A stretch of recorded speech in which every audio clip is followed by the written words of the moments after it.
பற்றி எரியும் இஸ்ரேலி ஆக்கிரமிப்பும் தரைமட்டமாக்கப்பட்ட ஹைஃபாவின் எண்ணெய் சுத்திகரிப்பு நிலையமும் அளிக்கப்பட்ட இஸ்ரேலி ஆக்கிரமிப்பின் மிக முக்கியமான விஞ்ஞான ஆராய்ச்சி நிறுவனங்களும் டெல் அவீவ் மற்றும் ஜெருசலம் பிரதேசங்களில் தரைமட்டமாக்கப்பட்ட 25க்கும் அதிகமான கட்டிடங்கள். ஈரானுக்கு எதிரான போரிலே இஸ்ரேலி ஆக்கிரமிப்போடு அமெரிக்கா நேரடியாக களமிறங்கப் போகின்றதா? ஈரானினுடைய அணுசக்தி தளங்களை முழுமையாக அளிப்பதற்கு அமெரிக்க போர் விமானங்களும் களமிறங்கப் போகின்றனவா?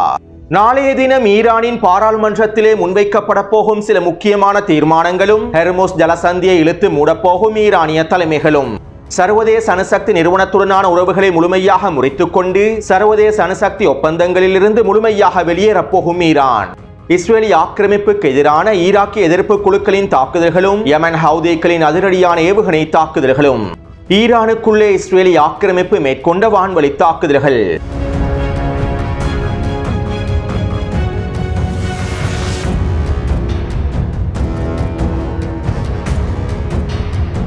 ஈரானுக்கும் இஸ்ரேலி ஆக்கிரமிப்புக்கும் இடையிலான முழுநீள போர் தொடர்பான பல்வேறுபட்ட தகவல்களை டெலிகிராம் சேனலிலே தொடர்ச்சியாக பதிவிட்டு வருகின்றேன். ஈரானுக்கும் இஸ்ரேலி ஆக்கிரமிப்புக்கும் இடையிலான தாக்குதல்கள் தொடர்பான நேரடி ஒளிபரப்புகளையும் டெலிகிராம் சேனலிலே பதிவிட்டு வருகின்றேன். டெலிகிராம் சேனலில் இணைந்து கொள்வதன் மூலமாக உங்களுக்கு உடனுக்குடன் தகவல்களை தொடர்ச்சியாக பெற்றுக்கொள்ள முடியும். கீழே கமெண்ட்ஸிலே பதிவிடப்பட்டிருக்கக்கூடிய லிங்கினை பயன்படுத்தி டெலிகிராம் சேனலில் இணைந்து கொள்ளுங்கள்.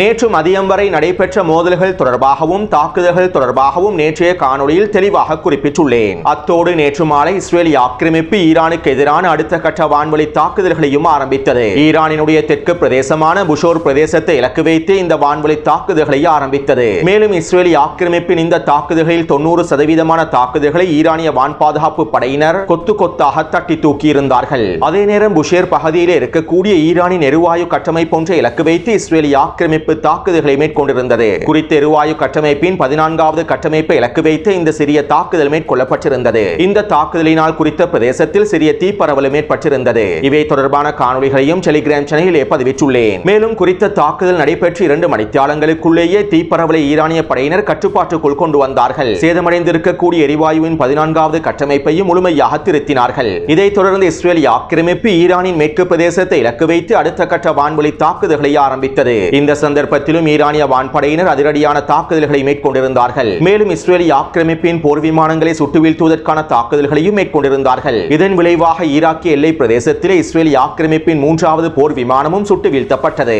அத்தோடு இஸ்ரேலி ஆக்கிரமிப்பின் போர் விமானங்களை ஈரானிய வான் பாதுகாப்பு படையினர் சுட்டு வீழ்த்தியுள்ளார்கள் என்கின்ற விடயத்தினை ஈரானிய ஜனாதிபதியை உறுதிப்படுத்தியிருந்தார். மேலும் இஸ்ரேலி ஆக்கிரமிப்பின் போர் விமானங்கள் சுட்டு வீழ்த்தப்பட்டிருப்பதற்கான ஆதாரங்களை ஏற்கனவே டெலிகிராம் சேனலிலும் பதிவிட்டுள்ளேன். அத்தோடு ஈரானிய வான் பாதுகாப்பு படையினரின் அதிரடியான தாக்குதல்களை தொடர்ந்து இஸ்ரேலி ஆக்கிரமிப்பின் போர் விமானங்கள் ஈரானிய எல்லை பிரதேசங்களிலிருந்து முழுமையாக பின்வாங்கின.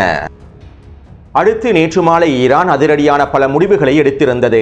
சர்வதேச அணுசக்தி நிறுவனத்துடன் இருக்கக்கூடிய அனைத்து விதமான தொடர்புகளையும் முழுமையாக முறித்துக் கொள்வதாக ஈரான் அறிவித்தது. இதற்கு பிறகு ஈரானுக்குள்ளே இருக்கக்கூடிய அணுசக்தி தளங்களை சர்வதேச அணுசக்தி நிறுவனத்தினால் மேற்பார்வை செய்ய முடியாது என்றும் எந்த ஒரு வெளிநாட்டு சக்தியினாலும் மேற்பார்வை செய்ய முடியாத அளவுக்கு நாங்கள் எங்களுடைய அணுசக்தி கட்டமைப்புகளை உருவாக்கப் போகின்றோம் என்றும் ஈரானிய தலைமைகள் அறிவித்திருந்தார்கள். அது மட்டுமல்லாமல் ஈரானுக்குள்ளே இருக்கக்கூடிய சர்வதேச அணுசக்தி நிறுவனத்தின் மேற்பார்வையாளர்களையும் ஈரானிய அரசாங்கம் முழுமையாக வெளியேற்றியது. இதற்கு பிறகு சர்வதேச அணுசக்தி நிறுவனத்தின் எந்த ஒரு ஊழியர்களும் மேற்பார்வையாளர்களும் ஈரானுக்குள்ளே நுழையக்கூடாது என்றும் தடை விதித்துள்ளது. இதைத் தொடர்ந்து நேற்று மாலை ஈரானின் இஸ்லாமிய ஆலோசனை சட்டமன்றமானது அவசரமாக கூடியது. இஸ்ரேலி ஆக்கிரமிப்பின் தாக்குதல்கள் தொடர்பாகவும் இஸ்ரேலி ஆக்கிரமிப்புக்கு எதிரான பதிலடி தாக்குதல்கள் தொடர்பாகவும் மிக முக்கியமான கலந்துரையாடல்கள் மேற்கொள்ளப்பட்டிருந்தன. அது மட்டுமல்லாமல் மிக முக்கியமாக சர்வதேச அணுசக்தி ஒப்பந்தமான NPT ஒப்பந்தத்திலிருந்து முழுமையாக வெளியேறுவது தொடர்பாகவும் கலந்துரையாடல்கள் மேற்கொள்ளப்பட்டிருந்தன. இதைத் தொடர்ந்து ஈரானின் இஸ்லாமிய ஆலோசனை சட்டமன்றம் அதிரடியான வாக்கெடுப்புகளையும் ஆரம்பித்தது. இதற்கு பிறகு நாங்கள் சர்வதேச அணுசக்தி ஒப்பந்தமான NPT ஒப்பந்தத்தோடு இணங்கி செல்வதா அல்லது NPT ஒப்பந்தத்திலிருந்து முழுமையாக வெளியேறுவதா என்பது தொடர்பாகவே குறித்த வாக்கெடுப்புகள் நடைபெற்றிருந்தன. இதன்போது ஈரானிய தலைமைகள் NPT ஒப்பந்தத்திலிருந்து முழுமையாக வெளியேறுவதற்கான தீர்மானத்தை நிறைவேற்ற வேண்டும் என்றே வாக்களித்திருந்தார்கள். தற்போதைய போர் சூழ்நிலையில் சர்வதேச NPT ஒப்பந்தத்தினை நடைமுறைப்படுத்துவதில் எந்த விதமான பயனும் ஏற்பட போவதில்லை. வடகொரியாவை போன்ற NPT ஒப்பந்தத்திலிருந்து முழுமையாக வெளியேறுவதே சரியான தீர்மானமாக அமைந்திருக்கும் என்று ஈரானிய தலைமைகள் முடிவு செய்து இந்த வாக்கெடுப்பையும் நிகழ்த்தியுள்ளார்கள். மேலும் ஈரானினுடைய இந்த முடிவானது அமெரிக்காவுக்கும் இஸ்ரேலி ஆக்கிரமிப்புக்கும் ஒரு தகுந்த மிகப்பெரிய பதிலடியாகவும் அமைந்திருந்தது. அத்தோடு இப்படியான சூழ்நிலையில் டொனால்ட் ட்ரம்ப் ரஷ்ய அதிபர் புட்டினிடம் சில கோரிக்கைகளையும் முன்வைத்திருந்தார். ரஷ்ய அதிபர் புட்டினோடு மேற்கொண்ட தொலைபேசி உரையாடலின் போது ஈரானுடனான பேச்சுவார்த்தைகளை மேற்கொள்வதற்கு நாங்கள் தயாராக இருக்கின்றோம் என்றும் ஈரான் இஸ்ரேலுக்கு எதிரான தாக்குதல்களை நிறுத்திவிட்டு பேச்சுவார்த்தைகளுக்கு முழுமையாக திரும்ப வேண்டும் என்றும் இதற்கான அழுத்தங்களை ரஷ்யா ஈரானுக்கு வழங்க வேண்டும் என்றும் டொனால்ட் ட்ரம்ப் ரஷ்ய அதிபர் புட்டினிடம் கோரிக்கை விடுத்திருப்பதாக ரஷ்ய ஊடகங்களும் உறுதிப்படுத்தியுள்ளன. இதைத் தொடர்ந்து ஈரானின் வெளியுறவுத்துறை அமைச்சர் அப்பாஸ் அரக்சி அவர்கள் இவ்வாறு தெரிவித்தார். நாங்கள் இதற்கு பிறகு எந்தவிதமான பேச்சுவார்த்தைகளுக்கும் செல்ல போவதில்லை. மிருகத்தனமான ஆக்கிரமிப்பின் அச்சுறுத்தல்களுக்கு மத்தியில் நாங்கள் எந்தவிதமான பேச்சுவார்த்தைகளையும் மேற்கொள்ளப் போவதில்லை. இதற்கு பிறகு பேச்சுவார்த்தைகளில் மேற்கொள்வதில் எந்தவிதமான பயனும் கிடைக்கப் போவதில்லை. தற்போதைய சூழ்நிலையிலும் ஈரான் அதனுடைய நிலைப்பாடுகளில் உறுதியாகவே இருக்கின்றது. யுரேனியம் செறிவூட்டலை பூஜ்ஜியமாக்கக்கூடிய எந்த ஒரு ஒப்பந்தத்தையும் நாங்கள் ஏற்றுக்கொள்ளப் போவதில்லை என ஈரானினுடைய வெளியுறவுத்துறை அமைச்சர் தெரிவித்துள்ளார். அடுத்து இந்த உச்சக்கட்ட அழுத்தங்களுக்கு மத்தியில் இஸ்ரேலிய ஆக்கிரமிப்புக்கும் அமெரிக்காவுக்கும் உச்ச பதிலடிகளை வழங்கும் நோக்கத்தோடு ஈரானிய தலைமைகள் ஹெர்மோஸ் ஜலசந்தி பிரதேசத்தினை முழுமையாக இழுத்து மூடுவதற்கான ஆலோசனைகளையும் தீர்மானங்களையும் நிறைவேற்றுவதற்கான அடுத்த கட்ட வேலை திட்டங்களையும் ஆரம்பித்துள்ளார்கள். ஏனென்றால் நேற்று மாலை இஸ்ரேலிய ஆக்கிரமிப்பு புஷேர் பிரதேசத்தில் இருக்கக்கூடிய எரிவாயு உள்கட்டமைப்பை இலக்கு வைத்து தாக்குதல்களை மேற்கொள்வதற்கு ஹெர்மோஸ் ஜலசந்தி பிரதேசத்தினூடாக பயணித்த பிரித்தானியாவின் போர்க்கப்பல்கள் மிக முக்கியமான காரணியாகவும் அமைந்துள்ளன. அதாவது பாரசீக வளைகுடாவின் ஹெர்மோஸ் ஜலசந்தி பிரதேசத்தில் களமிறக்கப்பட்டிருக்கக்கூடிய பிரித்தானியாவின் போர்க்கப்பலின் மூலமாகவே இஸ்ரேலிய ஆக்கிரமிப்புக்கு தேவையான உளவு தகவல்கள் வழங்கப்பட்டுள்ளன. ஈரானினுடைய மிக முக்கியமான தளங்கள் தொடர்பான உளவு தகவல்களை பெற்றுக் கொள்வதற்காகவே பிரித்தானியாவினுடைய போர்க்கப்பல்களும் களமிறக்கப்பட்டிருந்தன. இதைத் தொடர்ந்து ஈரானின் கடற்படையினர் அதிரடியாக ஹெர்மோஸ் ஜலசந்தி பிரதேசத்திலே களமிறங்கினார்கள். பிரித்தானியாவினுடைய போர்க்கப்பல் அவசரமாக குறித்த பிரதேசத்திலிருந்து வெளியேற வேண்டும் என்றும் இல்லாவிட்டால் நாங்கள் பிரித்தானியாவின் போர்க்கப்பலை இலக்கு வைத்து உச்ச தாக்குதல்களை மேற்கொள்வோம் என்றும் ஈரானிய கடற்படையினர் அதிரடியான எச்சரிக்கைகளை வெளியிட்டார்கள். இதைத் தொடர்ந்து பிரித்தானியாவின் போர்க்கப்பலானது ஹெர்மோஸ் ஜலசந்தி பிரதேசத்திலிருந்து வெளியேறி இருப்பதாகவும் தெரிவிக்கப்படுகின்றது. அத்தோடு இஸ்ரேலிய ஆக்கிரமிப்புக்கு ஆதரவாக பிரித்தானியாவும் பிரான்சும் முழுமையாக களமிறங்கப் போவதாகவும் தெரிவித்துள்ளார்கள். இஸ்ரேலிய ஆக்கிரமிப்பின் வான்படையினை பலப்படுத்துவதற்காக நாங்கள் எங்களுடைய அதிகளவான போர் விமானங்களை மத்திய கிழக்கு பிராந்தியத்திலே களமிறக்கப் போகின்றோம் என பிரித்தானியாவினுடைய பிரதமரும் தெரிவித்திருந்தார். அதே போன்று ஈரானுக்கு எதிரான தாக்குதல்களை மேற்கொள்வதற்கு இஸ்ரேலுக்கு எல்லாவிதமான உரிமையும் இருக்கின்றது என்றும் நாங்கள் இஸ்ரேலுக்கு முழுமையான ஆதரவை வழங்குவோம் என்றும் ஈரானுக்கு எதிரான போரிலே அமெரிக்காவோடும் பிரித்தானியாவோடும் நாங்கள் ஒன்றிணைந்து செயற்படுவோம் என்றும் பிரான்சினுடைய அதிபர் மேக்ரோனும் தெரிவித்துள்ளார். மேலும் மத்திய கிழக்கு பிராந்தியத்திலே பிரான்சினுடைய போர் விமானங்களும் கடற்படைகளும் களமிறக்கப்பட போவதாகவும் தெரிவிக்கப்படுகின்றது. எனவே இப்படியான நிலைமையில் ஈரான் ஹெர்மோஸ் ஜலசந்தி பிரதேசத்தினை முழுமையாக இழுத்து மூடுவதே இவர்களுக்கு ஒரு மிகப்பெரிய பதிலடியாகவும் அமைந்திருக்கும். அத்தோடு ஈரான் ஹெர்மோஸ் ஜலசந்தி பிரதேசத்தினை இழுத்து மூடினால் யமன் ஹவுதி இராணுவத்தினரும் செங்கடல் பிரதேசத்தினை முழுமையாக இழுத்து மூடுவதாக அறிவித்துள்ளார்கள். ஈரானுக்கு எதிரான தாக்குதல்களுக்கு பிரித்தானியாவும் பிரான்சும் களமிறங்கினால் செங்கடல் பிரதேசத்திலே யமன் ஹவுதி இராணுவத்தினர் பிரித்தானியாவினதும் பிரான்சினதும் கப்பல்களுக்கு எதிராகவும் போர்க்கப்பல்களுக்கு எதிராகவும் அடுத்த கட்ட தாக்குதல்களை மேற்கொள்வதாகவும் அறிவித்துள்ளார்கள். சுருக்கமாக குறிப்பிடுவதாக இருந்தால் ஈரானும் யமன் ஹவுதி இராணுவத்தினரும் மத்திய கிழக்கு பிராந்தியத்தில் இருக்கக்கூடிய மிக முக்கியமான பொருளாதார கடல் பிரதேசங்கள் அனைத்தையும் முழுமையாக இழுத்து மூடப் போகின்றார்கள். அத்தோடு நாளைய தினம் ஈரானினுடைய பாராளுமன்றத்தில் 2 முக்கியமான தீர்மானங்களை நிறைவேற்றுவதற்கான வாக்கெடுப்புகள் நிகழ்த்தப்பட போகின்றன. சர்வதேச அணுசக்தி ஒப்பந்தமான NPT ஒப்பந்தத்திலிருந்து முழுமையாக வெளியேறுவது தொடர்பான வாக்கெடுப்பும் ஹெர்மோஸ் ஜலசந்தி பிரதேசத்தினை முழுமையாக இழுத்து மூடுவது தொடர்பான வாக்கெடுப்பும் நாளைய தினம் நடைபெறப் போகின்றன. பெரும்பாலும் இந்த வாக்கெடுப்பிலே குறித்த தீர்மானங்கள் வெற்றி பெறும் என்றும் இதற்கு பிறகு ஈரான் ஹெர்மோஸ் ஜலசந்தி பிரதேசத்தினை முழுமையாக இழுத்து மூடும் என்றும் NPT ஒப்பந்தத்திலிருந்து உத்தியோகபூர்வமாக வெளியேறும் என்றும் ஈரானிய ஊடகங்கள் தெரிவித்துள்ளன. NPT ஒப்பந்தத்திலிருந்து ஈரான் முழுமையாக வெளியேறினால் ஈரானுக்கு தேவையான அனைத்து விதமான அணு ஆயுதங்களையும் ஈரான் நினைத்தபடி உற்பத்தி செய்ய முடியும். அதேபோன்று ஹெர்மோஸ் ஜலசந்தி பிரதேசத்தினை இழுத்து மூடுவதற்கான தீர்மானத்தை நிறைவேற்றுவதன் மூலமாக ஒட்டுமொத்த சர்வதேசத்தின் எண்ணெய் பொருளாதாரத்தையும் ஈரான் தங்களுடைய கட்டுப்பாட்டுக்கு கீழால் கொண்டு வந்துவிடும். அடுத்து இஸ்ரேலிய ஆக்கிரமிப்பு ஈரானுக்கு எதிரான ஆரம்ப கட்ட தாக்குதல்களை மேற்கொண்ட சந்தர்ப்பத்தில் நட்டான்ஸ் அணுசக்தி தளத்தை இலக்கு வைத்து தொடர்ச்சியான வான்வழி தாக்குதல்களையும் பங்கபஸ்ட் வெடிகுண்டு தாக்குதல்களையும் மேற்கொண்டிருந்தது. இஸ்ரேலிய ஆக்கிரமிப்பு இவ்வளவு உச்ச வான்வழி தாக்குதல்களை மேற்கொண்ட போதிலும் நட்டான்ஸ் அணுசக்தி தளத்தின் மேற்பரப்புகளை மாத்திரமே இஸ்ரேலிய ஆக்கிரமிப்பினால் அளிக்க முடிந்தது. மேலும் தற்போது இதனை சர்வதேச அணுசக்தி நிறுவனத்தினுடைய தலைவரும் உறுதிப்படுத்தியுள்ளார். நட்டான்ஸ் அணுசக்தி தளத்தினுடைய உட்பிரதேசங்கள் அனைத்தும் தற்போது பாதுகாப்பாகவே இருக்கின்றன. குறித்த அணுசக்தி தளத்தில் இருக்கக்கூடிய யுரேனியம் செறிவூட்டலும் பாதுகாப்பாகவே இருக்கின்றது. கதிர்வீச்சுக்கள் கட்டுப்படுத்தப்பட்டு யுரேனியம் செறிவூட்டல் பாதுகாப்பாக வேறு இடங்களுக்கு நகர்த்தப்பட்டுள்ளன. இஸ்ரேலினுடைய தாக்குதல்களினால் நட்டான்ஸ் அணுசக்தி தளத்தின் மேற்பரப்பை மாத்திரமே இலக்கு வைக்க முடிந்துள்ளது என்றும் சர்வதேச அணுசக்தி நிறுவனத்தினுடைய தலைவர் வெளிப்படையாக தெரிவித்துள்ளார்.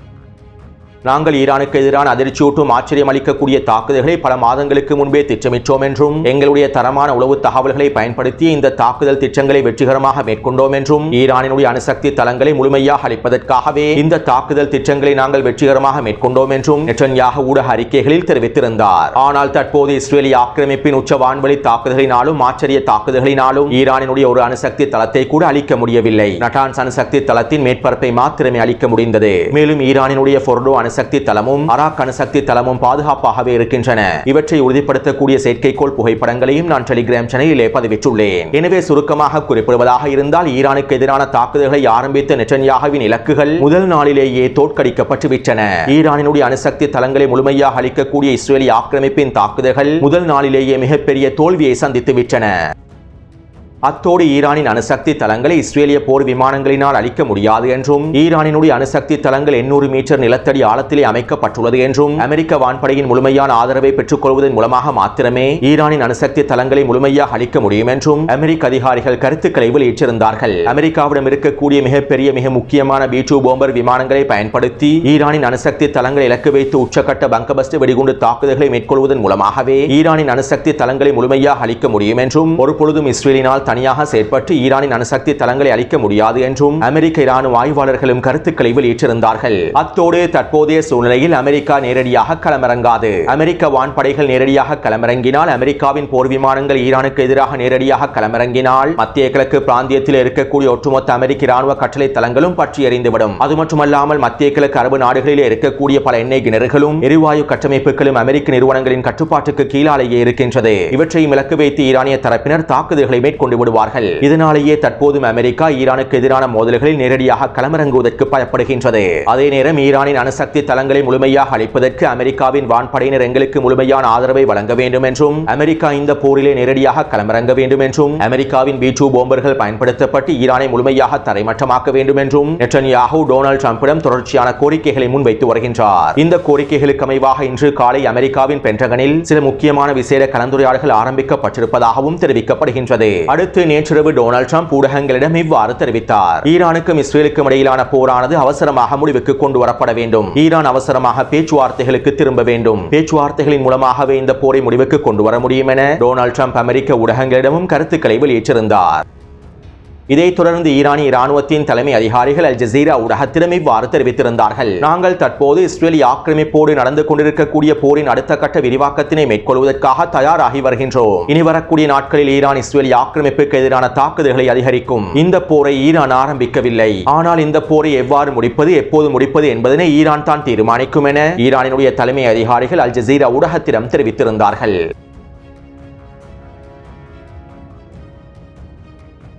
நேற்றிரவு நெட்டன்யாஹு ஊடக அறிக்கையொன்றை வெளியிட்டிருந்தார். ஈரான் எதிர்பார்க்காத பல தாக்குதல்கள் விரைவில் நடைபெறப் போகின்றன. ஈரான் எதிர்பார்க்காத பல தாக்குதல்களை நாங்கள் மேற்கொள்ளப் போகின்றோம். இனி என்ன நடக்கப் போகின்றது என்பதனை ஈரான் இன்னும் புரிந்து கொள்ளவில்லை என நெட்டன்யாஹு குறித்த அறிக்கையில் தெரிவித்திருந்தார். அத்தோடு நெட்டன்யாஹுவின் குறித்த அறிக்கைகளை தொடர்ந்து இஸ்ரேலிய ஆக்கிரமிப்பின் 50க்கும் அதிகமான போர் விமானங்கள் ஈராக்கிய எல்லையினூடாக நுழைந்து ஈரானுக்கு எதிரான தாக்குதல்களை ஆரம்பித்தன.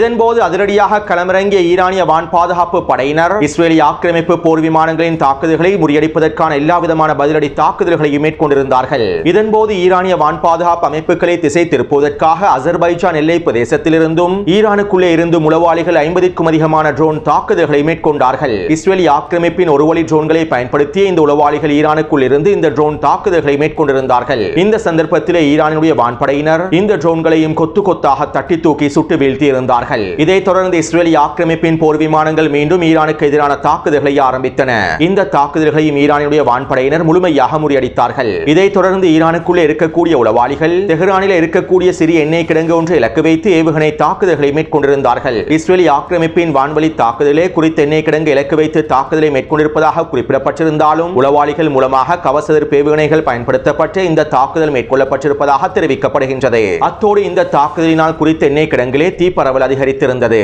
இருப்பினும் ஒரு சில மணித்தியாலங்களுக்குள் குறித்த தீப்பரவலை ஈரானிய படையினர் முழுமையாக கட்டுப்பாட்டுக்குள் கொண்டு வந்தார்கள். மேலும் மேலும் எண்ணெய் கிடங்கிலே சிறிய சேதங்கள் மாத்திரமே ஏற்படுத்தப்பட்டிருந்தன. இவை தொடர்பான காணொளிகளையும் நான் டெலிகிராம் சேனலிலே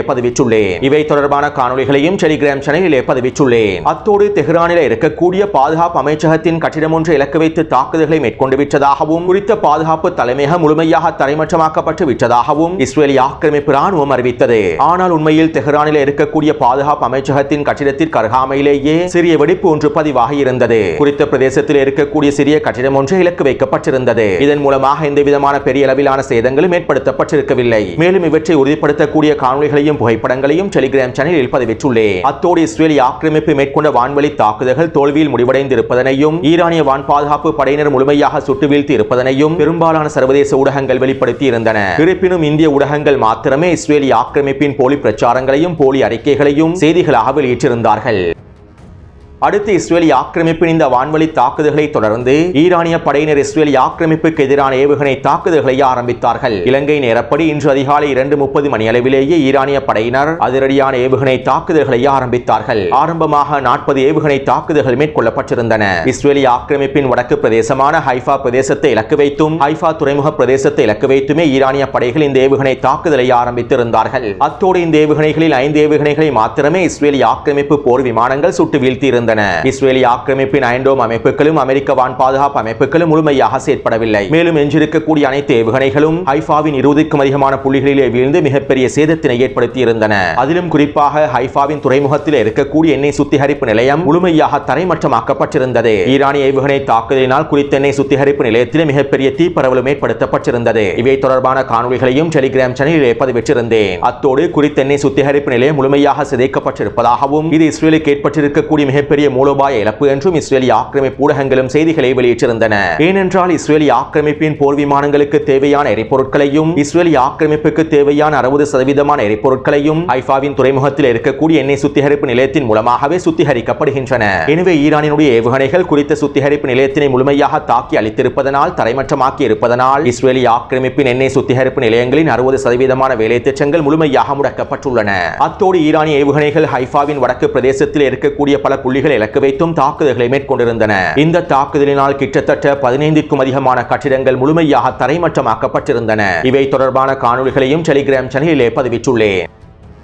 அடுத்து ஈரானின் இந்த ஏவுகணை தாக்குதல்களை தொடர்ந்து ஈராக்கில் இருக்கக்கூடிய எதிர்ப்பு குழுக்கள் இஸ்ரேலிய ஆக்கிரமிப்பின் தெற்கு துறைமுகமான ஈலாட் துறைமுகத்தை இலக்கு வைத்து அதிரடியான ட்ரோன் தாக்குதல்களை ஆரம்பித்திருந்தார்கள். கிட்டத்தட்ட 20க்கும் அதிகமான ட்ரோன்கள் ஏவப்பட்டிருப்பதாகவும் இவற்றிலே 15 ட்ரோன்களை இஸ்ரேலிய ஆக்கிரமிப்பு சுட்டு வீழ்த்தி இருப்பதாகவும் 5 ட்ரோன்கள் ஈலாட் துறைமுகத்திலே சேதத்தினை ஏற்படுத்தியிருப்பதாகவும் தெரிவிக்கப்படுகின்றது. அடுத்து இந்த தாக்குதல்களை தொடர்ந்து யெமன் ஹவுதி இராணுவத்தினர் டெல் அவீவ் பிரதேசத்தின் இலக்கு வைத்து ஹைப்பர்சோனிக் பாலிஸ்டிக் ஏவுகணை தாக்குதல்களை மேற்கொண்டிருந்தார்கள். இந்த தாக்குதலினாலும் ஜெருசலம் பிரதேசத்திலே சில பதிவாகி இருப்பதாகவும் தெரிவிக்கப்படுகின்றது. அடுத்து இந்த தொடர்ச்சியான தாக்குதலினால் கோபமடைந்த இஸ்ரேலிய ஆக்கிரமிப்பு யெமன் ஹவுதிகளுக்கு எதிரான வான்வழி தாக்குதல்களை ஆரம்பித்தது. யெமன் ஹவுதி இராணுவத்தின் மிக முக்கியமான தலைமைகளை இலக்கு வைத்து இந்த வான்வழி தாக்குதல்கள் மேற்கொள்ளப்பட்டிருப்பதாகவும் தெரிவித்திருந்தது. ஆனால் இஸ்ரேலிய ஆக்கிரமிப்பின் குறித்த வான்வழி தாக்குதலினால் யெமன் ஹவுதிகளுடைய எந்தவிதமான தலைமைகளும் படுகொலை செய்யப்படவில்லை. மொசாடினுடைய தாக்குதல்கள் படுதோல்வி அடைந்து விட்டதாக இஸ்ரேலிய ஆக்கிரமிப்பு ஊடகங்களும் தெரிவித்திருந்தன. அத்தோடு இஸ்ரேலிய ஆக்கிரமிப்பு பற்றி எறியும் சந்தர்ப்பத்திலே இஸ்ரேலிய ஆக்கிரமிப்பின் ஷின்பெட் பிரிவினுடைய தலைவர் தன்னுடைய பதவியினை ராஜினாமா செய்திருந்தார். ஈரானின் தாக்குதலுக்குள்ளே சிக்கிக் கொண்டிருக்கக்கூடிய சந்தர்ப்பத்தில் ஷின்பெட்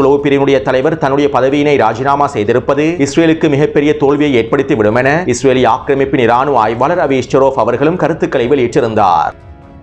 அடுத்து இந்த தாக்குதல்களை தொடர்ந்து அதிகாலை 5 மணியளவில் ஈரானிய படையினர் அடுத்த கட்ட ஏவுகணை தாக்குதல்களை ஆரம்பித்தார்கள். கிட்டத்தட்ட 40க்கும் அதிகமான ஏவுகணை தாக்குதல்களை மேற்கொண்டிருந்தார்கள். இஸ்ரேலிய ஆக்கிரமிப்பின் டெல் அவீவ் பிரதேசத்தின் இலக்கு வைத்தும் ஜெருசலம் பிரதேசத்தின் இலக்கு வைத்துமே இந்த உச்சக்கட்ட தாக்குதல்களை மேற்கொண்டிருந்தார்கள். மேலும் ஈரானின் இந்த உச்ச ஏவுகணை தாக்குதல்களினால் டெல் அவீவ் பிரதேசத்தில் இருக்கக்கூடிய மிக முக்கியமான விஞ்ஞான ஆராய்ச்சி நிறுவனமான பேஸ்மென் விஞ்ஞான ஆராய்ச்சி நிறுவனத்தினுடைய கட்டிடம் முழுமையாக தரைமட்டமாக்கப்பட்டது. குறித்த கட்டிடம் மாத்திரமல்லாமல் அதற்கு அருகாமல் இருக்கக்கூடிய பல கட்டிடங்களும் முழுமையாக இலக்கு வைக்கப்பட்டு தரைமட்டமாக்கப்பட்டிருந்தன. இவை தொடர்பான காணொளிகளையும் நான் டெலிகிராம் சேனலிலே பதிவிட்டுள்ளேன். மேலும் ஈரானிய ஏவுகணைகள் டெல் அவீவ் பிரதேசத்தில் இருக்கக்கூடிய அயன் டோம் அமைப்புகளை இலக்கு வைத்தும் ஏனைய வான் பாதுகாப்பு அமைப்புகளுடைய வெற்றிகளை இலக்கு வைத்தும் தாக்குதல்களை மேற்கொண்டிருந்தது. இந்த தாக்குதல்களிலே 4க்கும் அதிகமான இஸ்ரேலிய ஆக்கிரமிப்பின் வான் பாதுகாப்பு அமைப்புகள் முழுமையாக அளிக்கப்பட்டிருப்பதாகவும் தெரிவிக்கப்படுகின்றது. அடுத்து நேற்றைக்கு முன்தினம் ஈரானிய தரப்பினர் மேற்கொண்ட தாக்குதல்களினால் இஸ்ரேலிய ஆக்கிரமிப்பிலே படுகாயமடைந்தவர்களுடைய எண்ணிக்கையானது 520 அதிகரித்திருந்தது. மேலும் இன்று நள்ளிரவு ஈரானிய தரப்பினர் மேற்கொண்ட தாக்குதல்கள் தாக்குதல்களினால் படுகாயமடைந்தவர்களுடைய எண்ணிக்கையானது 350ஐயும் தாண்டியுள்ளது. எனவே ஒட்டுமொத்தமாக ஈரானிய தாக்குதல்களினால் 1000க்கும் அதிகமானோர் படுகாயமடைந்திருப்பதாக இஸ்ரேலிய ஆக்கிரமிப்பு ஊடகங்களே தற்போது ஒப்புக்கொண்டுள்ளன.